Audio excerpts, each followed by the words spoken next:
Hello, everyone. Welcome to this Birthing on Country Seminar Series. For those of you who don't know me, my name's Kildea. I'm the Professor of Midwifery, and I'm also the co-director of the Molly Wardaguga Research Centre in Charles Darwin University. And I'm really excited today because we've got a special speaker who I know is going to entertain us all with some really thought-provoking words and a beautiful story today. I'm talking to you today from Turrbal and Yagara land, and I'm visiting Brisbane, which is wonderful, back in the old Brisbane office, which is very exciting. I'm going to be introducing somebody who I've known. We were just trying to work out when we first met, and Kyleigh and I first met, as it turns out, probably in 2013, when she was applying for a job as a maternal infant healthcare worker at the Mater Hospital. And Kylie's been through an incredible journey that she's going to share with us today. And that journey spans the really important work of the maternal infant healthcare worker that worked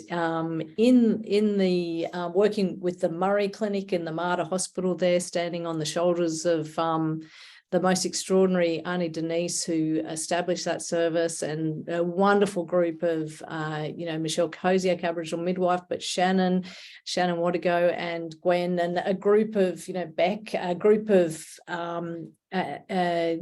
Aboriginal health workers that were absolutely passionate about making the difference to the lives of Aboriginal and Torres Strait Islander mothers and babies that were coming through the Mater Hospital, big tertiary hospital in Brisbane. So, and Kylie's going to talk to us today about her journey to becoming a midwife, and some of the key things that happened along the way, and some of the key things that helped support her through that journey. And I have to say, I think Kyleigh is one of the most extraordinary women I know, who has shown amazing passion and incredible resilience, and has really been an absolute shining light. So over to you, Kyleigh. Thank you, Sue. Sorry, I should probably do the housekeeping. If anyone's got questions or queries, please put them in the chat. If we've got time, we'll get to them afterwards, but we won't be taking questions as we go through. We'll keep them all to the end. Okay, sorry, Kyleigh, over to you. That's okay. Thanks, Sue. It's an honour to be a guest. I would just like to acknowledge and give my respect to the traditional owners and caretakers of the land that I'm coming from today, the Jagera, Yagara and Yuggurabal people, and acknowledge their continuing connection to land, waters and community. I acknowledge our elders, past and present and emerging, so they hold the memories, traditions and knowledge of our culture. So I'm based at Ipswich Hospital, so I'm currently in the city of Ipswich, so in a centre that we're sitting in and able to use. So my story, thank you, Sue, my journey, I've called it my journey through motherhood to midwifery and beyond. So so basically my journey has been an incredibly emotional story of resilience and challenges that I've never come across in my entire life. But in saying this, when throughout this whole journey, we know the saying, it takes a village. Well, it definitely took a village to raise me as a midwife as such. So I've called this my journey through motherhood to midwifery and beyond. Firstly, I also would like to acknowledge my family, who without them, I would not have come as far as I have. In particular, my mum, my sister and my husband were all my biggest supporters throughout my journey, and my daughters and entire family. And also I have some in-laws, which I'm very grateful for as well. And these are my ancestors and my aunts. These are my great aunties and grandmothers in the really old photo, and the women with 8, that's my mum and her sisters. So I'm surrounded by all these incredibly strong women, and because of them is why I am doing what I'm doing. This is when I was asked to do this, I initially wanted to start this artwork many years ago because of all the people that actually come into my village and help me through my journey. I documented it like a village in a mat type of a thing where the mat is just going to keep getting bigger and bigger.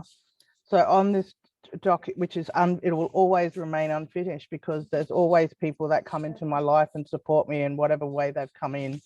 And you'll see there's so many names on this. It's been an incredible journey from the beginning, being a maternal infant health worker at the Mater, then working my way through my degree, and then also being a cadet of the BoC program at Salisbury. So all these people I'm forever grateful for and who have entered my life. Kyleigh, I'm just going to jump in for a minute. Sorry. That's right. Can I ask everyone to mute, please? We can hear a bit of background talking, and I can see that some of the microphones aren't on mute. So if everybody could do us a favour and mute, that'd be tremendous. Thank you. Back to you, Kyleigh. And the opportunity I've had since being in Brisbane, like over 13 years ago, I've had the opportunity to work in some incredible spaces such as the Nala Indigenous Health. And then I've completed my Aboriginal Health Worker certificate with them and then work with the Mater. The reason, I'm just showing you some other pictures. So these are some of the incredible people that have been a part of my journey. You'll notice we're all in the conference shirts, but this was like an incredible family reunion to myself, as we hadn't seen a lot of these people due to COVID and whatever the previous couple of years have brought. But it was amazing to be sitting at this one space with all these incredible people who mean so much to me in my journey. Yeah, it's just a couple of other photos of everyone that means so much. So my reasons for becoming a midwife, I started doing nursing before I started at the Mater. And then when I started there, I had the opportunity to do the orientation, and we were privileged enough to go to birth suite and antenatal. And I just happened to be with a midwife, Deanne, I think her name was, Pennell. And she was talking to me, she goes, why don't you become a midwife? And I'm like, oh, I really can't afford to give up work and all that now. And then they talked me into a uni that had a specific course, which was away from base, which allowed you to only have to go to uni a couple of weeks a year and then do everything else from home. So I enrolled in the course, pretty much met Michelle Koziak then, and she interviewed me, and that was where the journey began, and my academic career began in the uni. So I was grateful also because I did start my nursing degree, but I was thankful that I had done the anatomy and physiology components of the first year course. So I was able to skip that at the next uni that I started. And of course, my other reasons, I wanted to get a degree because my mum has a degree, and I couldn't have her having a degree and me not. And encourage my family to achieve their goals of whatever they want to do. So I started my midwifery degree in 2014, and generally a midwifery degree is only 3 years, but I faced some massive challenges. So one of the massive challenges that I had to face was I became a mother or pregnant during my second year. And it's an interesting story because I was driving around with one of the midwives on a home visit, looking after women as a maternal healthcare worker. And I thought it was the midwife's crazy driving that was making me feel sick. So we ended up pulling over, getting a bit of a feed, and then I continued to feel sick. And thankfully, the person we were visiting was a friend of mine. So I was able to throw up in her bathroom. And then it turned out a couple of days later, I went to the doctors, and yep, I was pregnant. The bonus of all this was studying midwifery. I could be used as a dummy for most of the clinical settings, and people could use me to measure my fundal height and all that sort of stuff, which was really cool. And it made the midwifery degree seem a little bit more understanding once I was pregnant and going through all the symptoms of being pregnant. And it was also amazing because I had the beautiful Michelle Koziak. She was always hustling me, sit up straight, get off your side, you know, do this, do that. When you go to birth suite, don't sit down, move around on a ball. It was a double bonus that I had a continuity of care midwife at uni and also my own personal midwife. So it was really awesome. So basically I was able to stay working at the Mater as a health worker and continued studying. And I think at the beginning of the first year, I did my clinical placement. So in this photo here, you can see down the bottom, me in my uniform, and that was my first day of doing a shift. And that other girl in the photo is Ida Savage. She was one of the health workers with me, and she was like a proud mum moment that she saw me in my uniform. So it was, she texted me this photo the other day, so it was quite amazing. So it was awesome. And Sue, we got onto the tutoring side of things really easily early in the degree. And Sue introduced me to an incredible woman, Terry Garnons-Williams, who still remains my friend, who helped me. I wasn't academic at all, and I didn't pretend to be. But Terry was this incredible woman that knew the ins and outs of assignment writing. So I had 3 tutors throughout my degree, Terry, Jai, and Kathleen Fay, who I owe them, I'm in debt for them forever. So they were just such a privilege to have. As I mentioned, my second year was the one, oh, these were just some other moments that have happened in life. So in 2016, that was my 3rd year of midwifery, I had a baby. Now, this would have all been all good, but my plans were to have the baby, get back and do study straight away, you know, but that didn't happen. My daughter was born at 6 o'clock on the 19th of January, 2016. All of my support and care was through the buyout team at Salisbury, and the midwives that I had the privilege of working for were the ones that cared for me. And my daughter was born, and everything was perfect, had a really quick 2-hour labor. And then the normal process at the hospital, they do a hearing screening for children. So she did 2 hearing screenings, and we discovered she failed those. And I just thought, oh yeah, being a student midwife, there's amniotic fluid, she's cool, she'll be fine. And then we were urgently referred to the Children's Hospital, and that's where the drama began. So Sue, I don't know if you remember, but Moana, in the bandages there, you come to the hospital with me that day to see if I was going to continue working at the Mater, and you helped remove her bandages. So, you know, this picture just reminded me of that. But yeah, so Moana was diagnosed severe to profound deaf. So we then commenced the emotional journey of having her implanted with cochlears. So a few of these photos, the photo is on the left-hand corner with myself and Danielle, the midwife. Moana's only a couple of hours old. And then the photos where she's doing the bubbles, and on the right-hand side, that was when she was actually switched on, which means her cochlear processes were turned on. So during that time of trying to study, it was also a balancing act of trying to get Moana to the Children's Hospital for about 3 or 4 weekly appointments there, and working up to different appointments in audiology at different services to try and work out what level of deafness and what processes are going to work, and a whole array of things. It was just an absolute emotional roller coaster. So at that time, I had to give up my job at the Mater, and as I just couldn't commit myself to working space. But it was a very emotional journey, and I cried and cried for days, thinking as a midwife student, what did I do to cause her deafness? Did I eat? Did I drink? Did I do something wrong? I thought maybe I was too stressed out studying, but none of those could give me an answer. So I had so many incredible support people around me, and they kept reassuring me that it was nothing you'd done. It's just one of those things. So it was an amazing, even though there was a lot of ups and downs and a lot of downs, the upside of it was it opened me to a whole new world of deaf and hearing impairment, and knowing that my daughter was classed as disabled or, you know, impaired, that just broke my heart.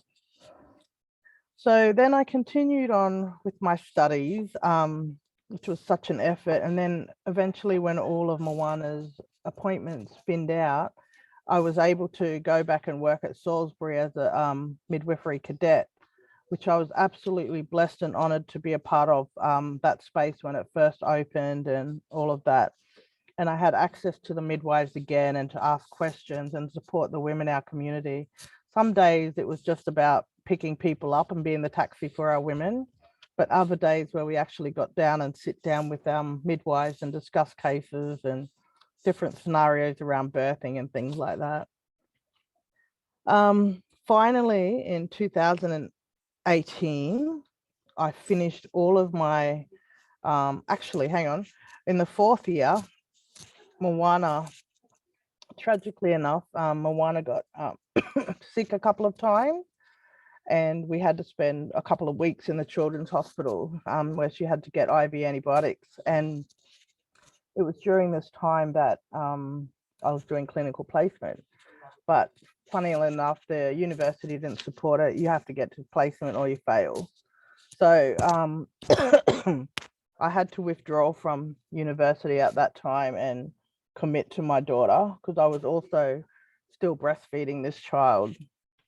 And it was just not possible to do clinical placement or commit to doing shift works when my child was sick.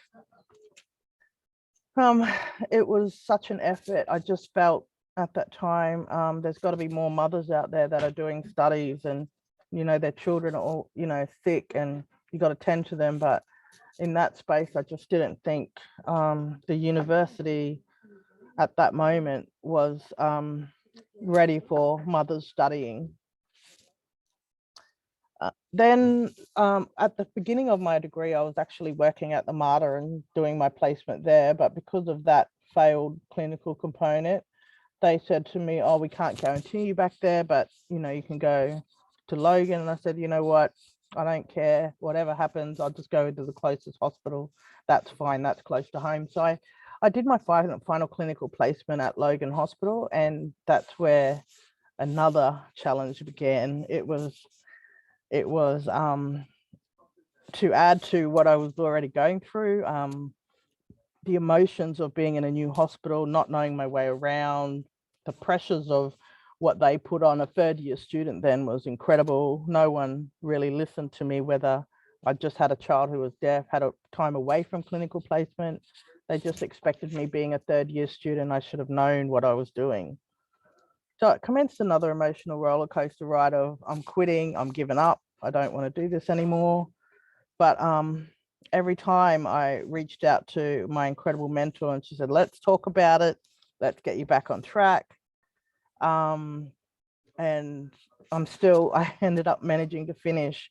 But there was a point where I was about to give up, and I had won a scholarship to go down to the Katzenham conference in Adelaide.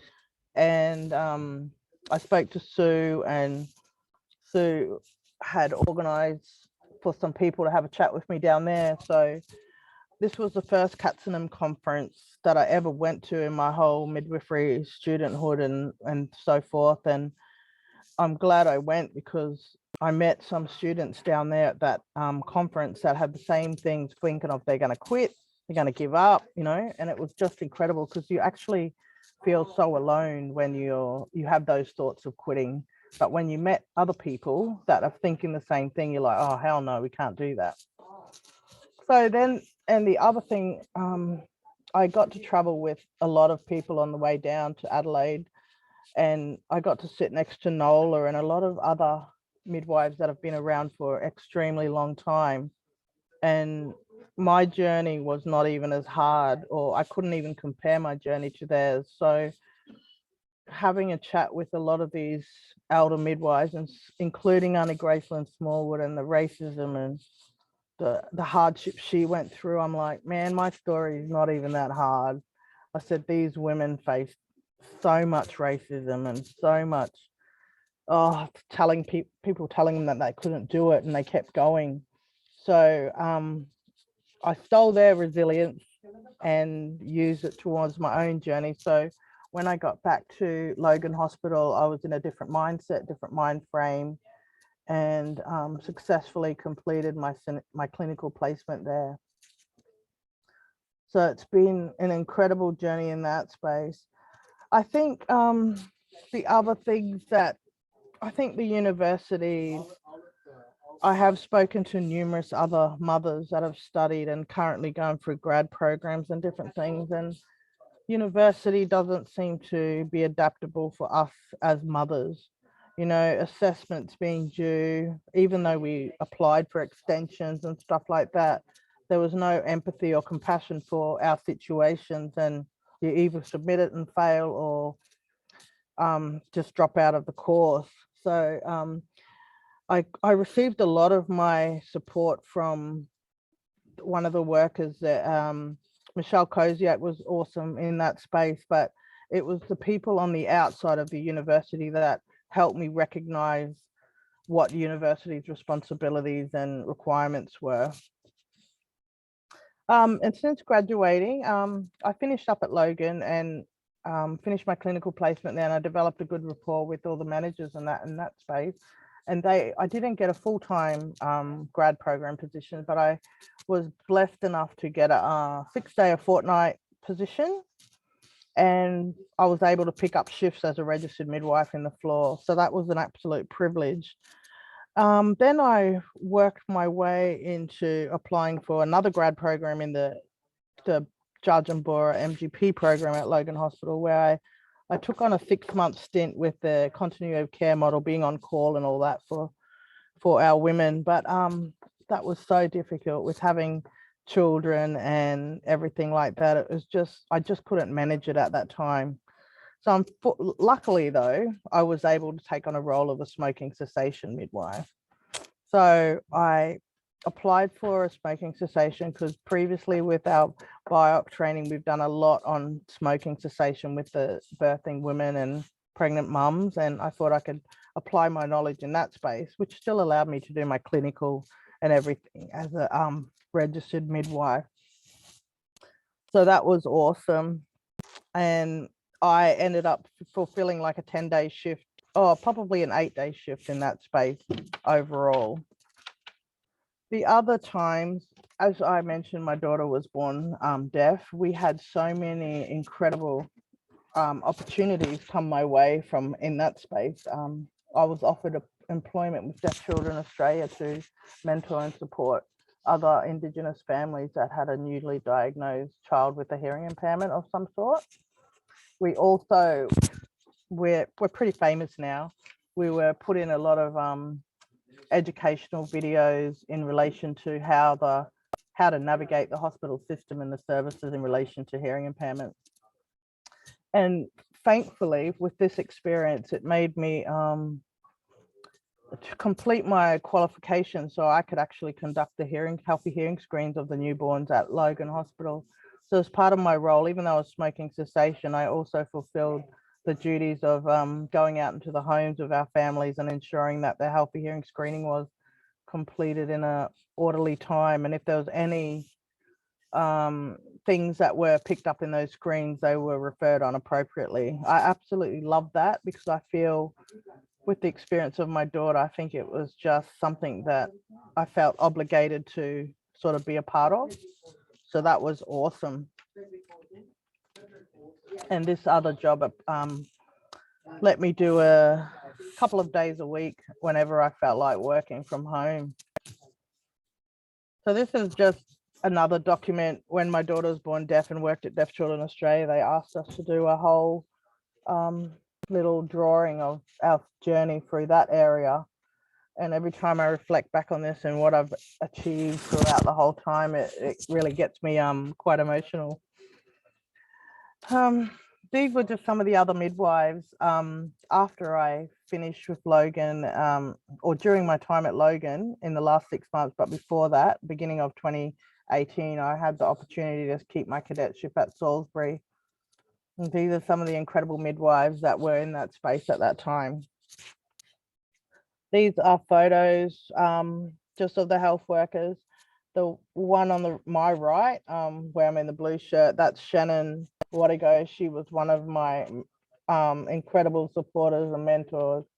She'd always know what to say when I was in emotional madness and distress. And Ida was one of the ones that would always come to my need when I was upset and ready to quit.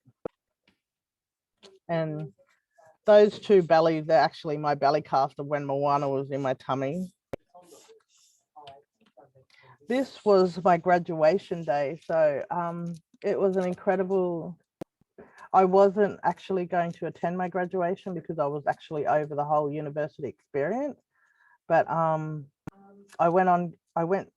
sat through the whole day and then got home, and I just couldn't believe it. I cried for hours. I was emotionally exhausted, and having that piece of paper in my hand, it was the best thing ever. And the people in these pictures are the reasons, or some of the reasons, the other reasons where I am the person that I am. These were two people in my grad year at Logan Hospital. The lady in the wedding dress, her name's Tara.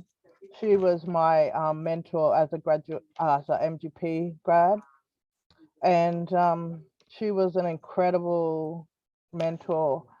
There were some shifts where I was called in after hours, and of course I had to go in on my own.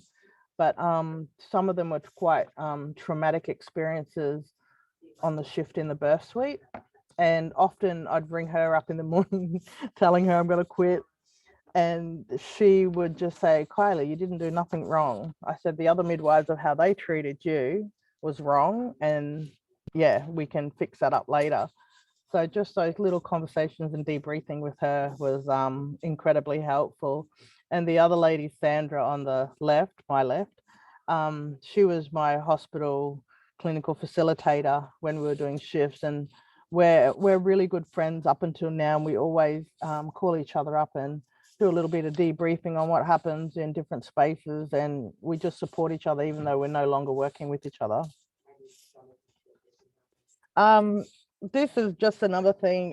When I started doing the smoking cessation role at Charjambora, I was also asked to conduct yarning circles to engage the women and help them look for other alternatives to smoking, like, you know, being creative, journaling, artwork, beading, whatever they could think of. And it turned out that I started doing painting as well. And it was an incredibly calming and healing process for me. And I haven't painted for a couple of months, but it just shows that when you do something therapeutic, it can really calm your mind and actually make you a better person. That's how I feel anyway.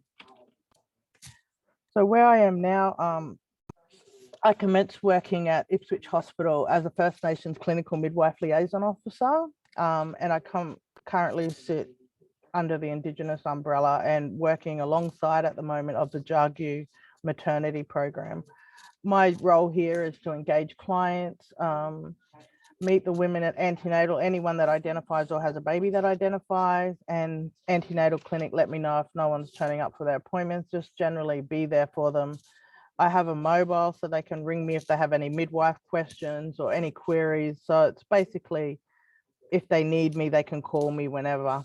The option's there if they want me for their appointments or not, but developing that rapport and connecting them with the outside community and making sure they're connected with the services that can best support them and their family in their if they have social issues or whatever going on. So I'm actually living the dream at the moment, except I live in Logan and I drive to Ipswich, which is a bit of an effort. It's like 43 minutes, but the opportunity to listen to podcasts on the way here is it's worthwhile. If there's anyone that ever wanted to be a First Nations midwife, the advice I would give would be establish your village and then have a trustworthy and experienced mentor, debrief as soon as possible, and be a reflective practitioner. And I think something someone mentioned to me one day, a beautiful woman named Marianne Wobke, she said to me, because I rang her up and I said I was terrified to go in the birth suite. And she said, you're not alone there, your ancestors are right behind you. And from that moment, it sort of made me be more aware that I'm not alone, and I've got my grandmothers and grandmothers before that with me in every space that I am. So I'm trying to be more mindful and practice in that way in every aspect of my workplace. The other thing that got me through was a poem called Still I Rise. And I think I'm a lover of quotes and beautiful quotes, and there's so many things that appeared to me on the days that I needed it. But that's my story. If I've missed anything, Sue, please let me know.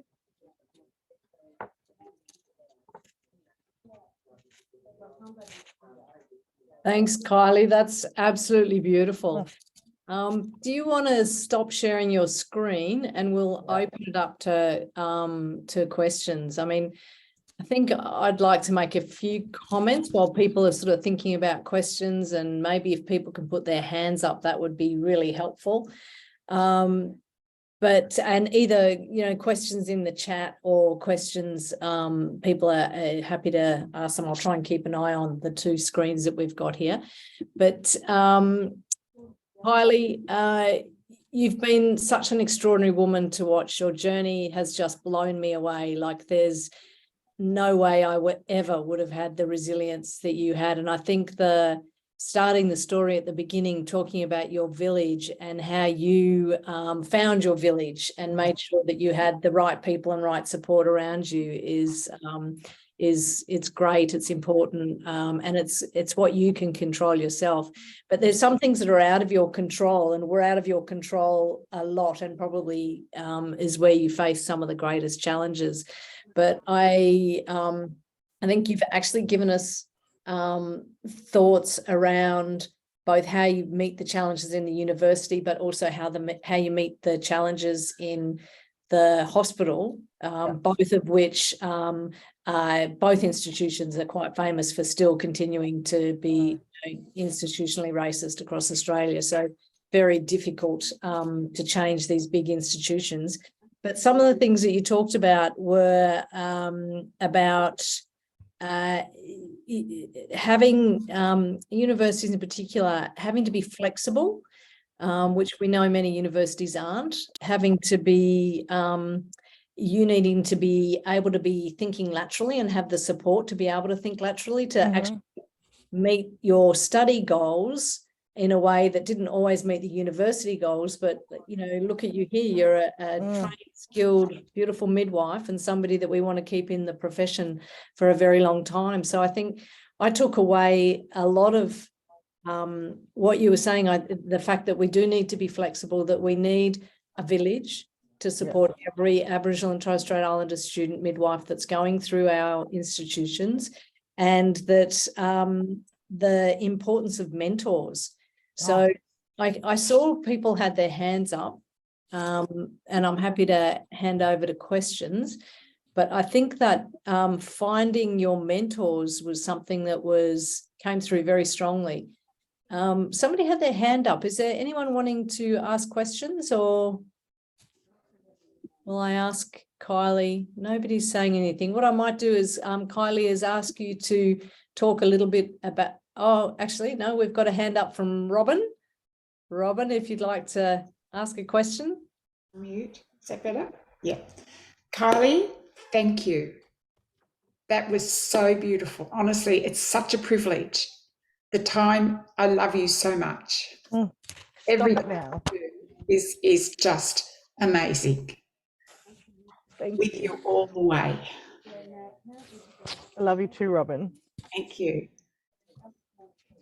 I think Kyleigh had the ability to make everyone she met love her so dearly, because you could just see her passion shines through, her strength shines through, the way she mentors the younger midwives was pretty obvious as well, but also the challenges. I mean, Kyleigh, I remember there were quite a few times I remember talking to you and I thought, oh my God, she's going to give up. You can't give up now, Kyleigh, you can't give up now. But tell us a bit about your mentors. It sounded like you had quite a lot of mentors in all of the different places. How did you identify mentors? It's hard. I think It's the ones that I was working with in shifts, in clinical placement and that, they were good, but then some of them didn't work out. But it was for the people that I was in their workspaces. Like, so Sue, when I would ring you, you would always link me with someone that would bring another, I don't know, opinion or make me feel that it wasn't as bad as what it was. Like, for example, like Kathleen, like her teaching and her mentorship was incredible, in particular with the academic space. But I'm trying to think of others. Like, I even had like Leanne and Alexis. Like, I was privileged enough to, Alexis tells me I'm professionally stalking her because now she's at Ipswich with me and she also come to Logan. But I had the privilege of being with that midwife who was an incredible teacher, incredibly patient, and did not at once say you should know this. And it was those people that didn't say that one phrase of you should know this that were more understanding mentors than anything else, if that makes sense. Yeah, so it sounds like at times you were had nominated mentors that didn't always work out, but you still, other people came to the surface either through you seeking them out or them even just making comments like that. Yeah. Drew you to them or drew you together. And that sounds like that happened in both the university and the hospital places. Yeah. So Marta was a great place, but I think when I come to Logan, there was just I guess it's a smaller hospital, so I had the opportunity to work with the same people at multiple occasions, but it wasn't everyone that I worked with. It was more so when I was put in an MGP and we had the mentor of that, Tara, and we were allocated a mentor because I wasn't specifically given an allocated mentor in my first clinical placement. And then that relationship developed. I mean, she was quite honest and brutal, but at the same time, she wasn't straight up telling me, oh, you should know this, you should be able to do this, you should do this. You know, she was there to support. And there's not many of those mentors. And to be honest, some of the mentors came into my life. I don't even know how they appeared in some spaces. They were just like my guardian angels throughout the journey. That's great. We've got a hand up there. Is that Glenise? I don't know how to see that. On Michelle's. It's Glenys, Kyleigh. Yeah, I thought it might be. Yeah. Hey, Kyleigh, love you. Hi. She hasn't told you the story of how she even got to uni yet.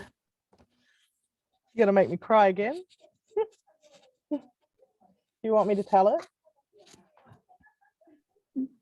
Yes. So Sue, I met this incredible woman, Glenys McCarrick, when I was studying my primary healthcare certificate. And I was asking her about, I actually asked you what the best textbook was, wasn't it? And I ended up buying it. I think so, yes. Yeah. And you were also pregnant and getting quite faint. I was pregnant with my middle child, Leilani. You tell it. You're making me emotional. As a midwife, I knew Bubby was pressing on a vena cava. Here she is going quite dizzy in the class. So I said, lean forward, get Bubby off your vena cava. Nobody else had said that to her. We've stuck together ever since, haven't we? Yeah. I miss you. She's worked so hard. She's worked so hard. I miss you too, sweetheart. Far out. I've actually got a class going on the other side of the screen. I need to go soon. Thank you for being here. So thank you for that. Kyleigh, I'm going to ask you 2 more questions probably, unless other people come up with questions. But how did you go with your support from your peers? And was it only peers did you get support from your peers, or was it people across all years, all students, or across other students across other universities, or was it mostly incredible? The peers that were at my university, our little group, we started in the beginning, it was like 25 midwives signed up. But then by the end of it, it was only like 3 of us that graduated. So we had a very small circle. But when we were in our later years, then the early ones would come on, all the later ones like Bonnie and Aris and all of those, they would pick me up as well. You know, they'd send me a message on Facebook, or, you know, we'd sit together and do study groups at uni. But and another one, an incredible friendship was Katie Coleman. Like, we were just, even though she wasn't a mum or anything like that, we were just experiencing the same hardships through academic arena, trying to get through academia side of a midwifery degree. And we just picked each other up. Like, I remember the day when I took all my books in and Katie was there, and I was packing myself whether they would accept all my books as signed off or not. And when they finally said it, I just walked out of there just crying. But it's interesting because in the away from base model, we become tight-knit family with the girls that we study with. So they were our support groups in that space. But, you know, at the same time, I think it was my tutors and my work colleagues that, yeah, it was a combination of everything, really. And I noticed at the beginning you said that it was great being pregnant and learning midwifery because you were associating it all to yourself. So you're not recommending that all student midwives get pregnent, are you? Not at all, no way. Every time I see, Wasn't sure about that. it's a great experience to sort of realize certain things, but it's also a bit scary because you think, you know, you've got a headache, have I got preeclampsia, or, you know, all that sort of stuff.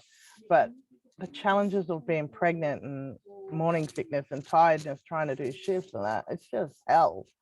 And every time I meet a student, even now, I'm like, they tell me they're pregnant, I'm like, oh, that's fantastic. I said, are you crazy? You know, it's like, what are you doing? There's one girl that's got 3 little babies, or not, little toddlers under 6 or whatever, and she's pregnant again. I'm like, far out, no. I said, if you need any support, I'm here. But yeah, it's not, I wouldn't recommend it unless it was seen in a nicer way and a more empathetic way from the universities, you know. Look, I would never do it again. Yeah, lessons for us both in the hospital system and the university, aren't there, about the flexibility, about supporting women who are mothers. I mean, that goes for saying across our whole society, doesn't it? I think one other thing it might be worthwhile commenting on, just for those that are listening and ensuring that people get a good understanding.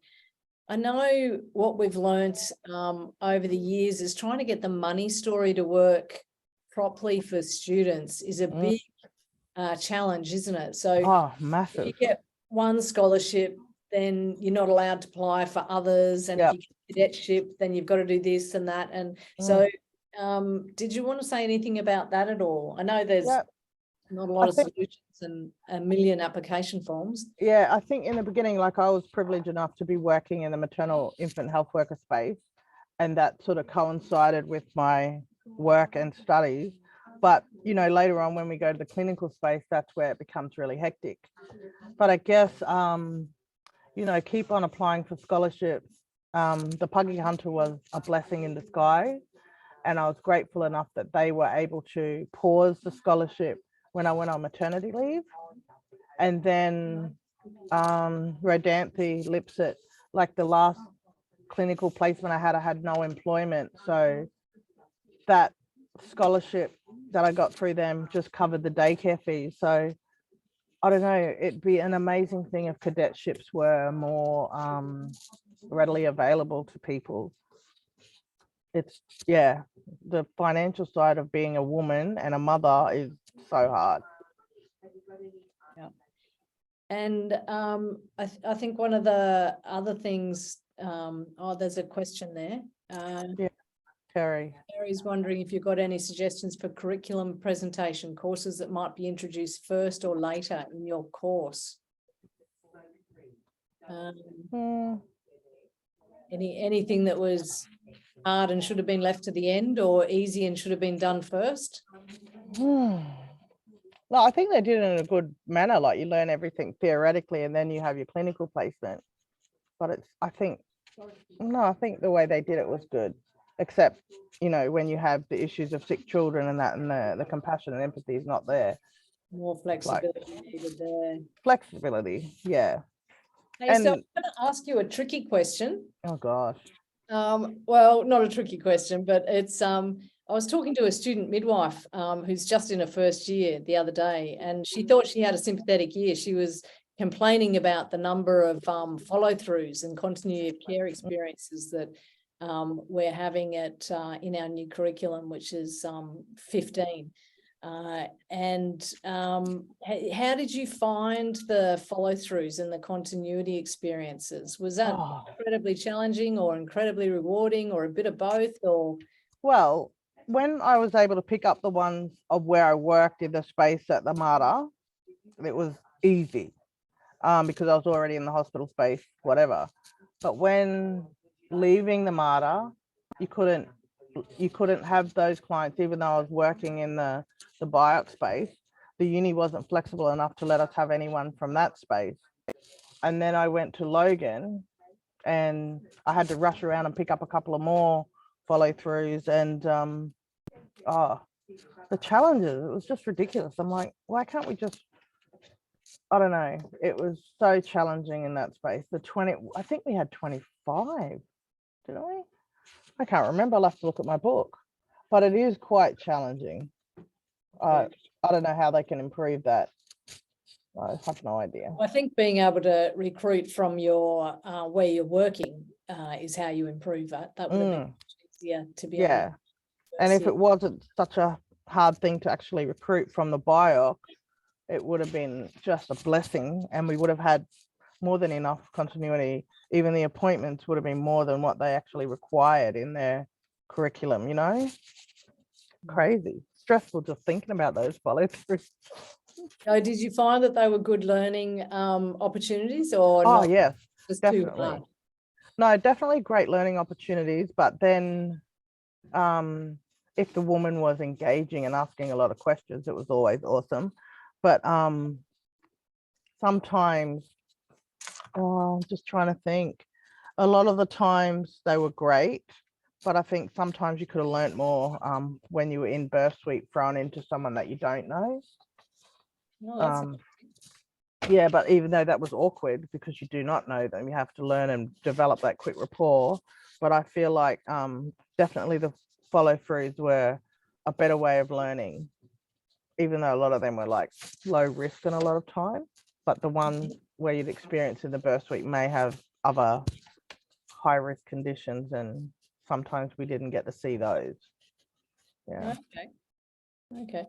Well, to be honest, I wasn't very sympathetic to the student and said that I wanted more than 15 anyway. I wanted it to be 20, but yeah, I'm a big fan of the follow-throughs.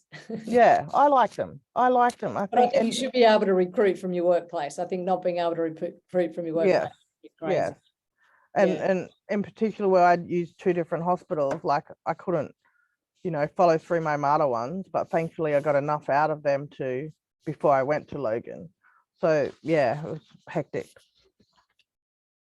All right, there was one last question and then I think we'll wrap it up because it's been great. From Lisa, what to look for in a mentor? What do you look for in a mentor, Kyleigh? Someone who knows some information, someone who's experienced.